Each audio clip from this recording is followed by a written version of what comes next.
My name is Tessa Rogers, and this is my Ignite talk for Formative Assessment Strategy 4, teaching students to self-assess and setting goals for next steps.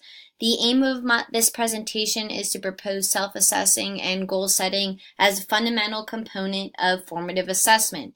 The strategy connects what is ascertained to previous and future steps. Yes, students can correct themselves.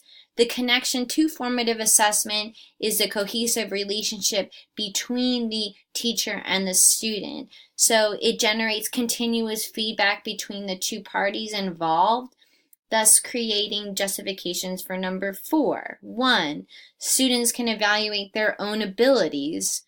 2, effort equals progress equals mastery. 3, self-assessment is learning. And 4, goal setting. My first example would be students having the ability to assess themselves. So asking the questions, how far have I come and where have I yet to go in regards to their acquisition of knowledge. So they use the stars and stares as an example of this. Stars being things that they're confident about, and the stares being things that they're unsure about. And I also ask them with the stares to tell me why they're unsure about certain things. Another way to evaluate themselves is by staying on target and constantly referring back to that target as, have I met this target yet? What can I do to further learning about this target? Well, the second justification being effort. Self-assessing promotes effort. Effort promotes progress, and progress promotes mastery.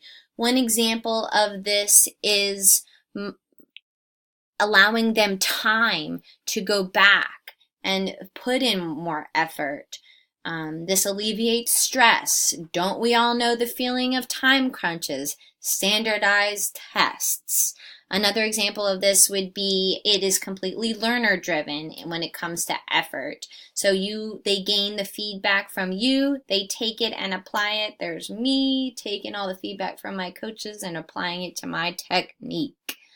Another example my justification is that it's self-assessment. It is simply the act of learning self-assessment. They are constantly comparing and contrasting your feedback and your learning targets to what they are accomplishing. One example of their ability to self-assess is my writing workshop.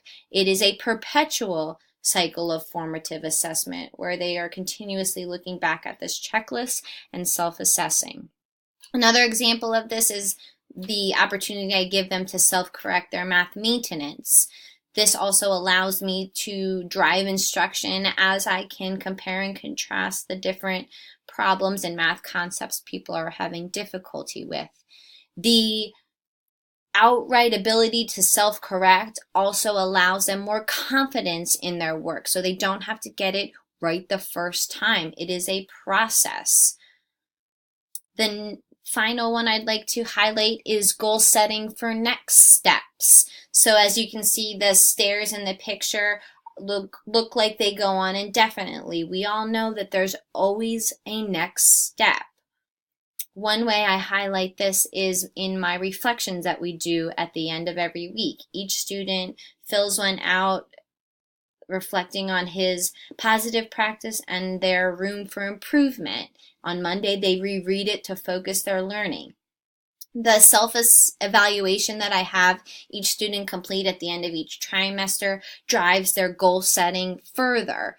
They are able to write what their best subject was and why, their improvement was and why, and set a goal for the future. Why does this work?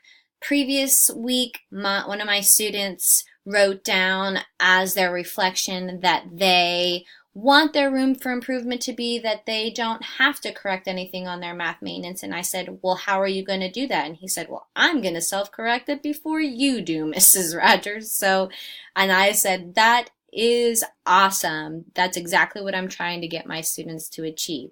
In conclusion, Formative Assessment Strategy 4 is highly effective because it promotes student ownership of their learning, and they are able to acquire knowledge in regards to their abilities. Thank you.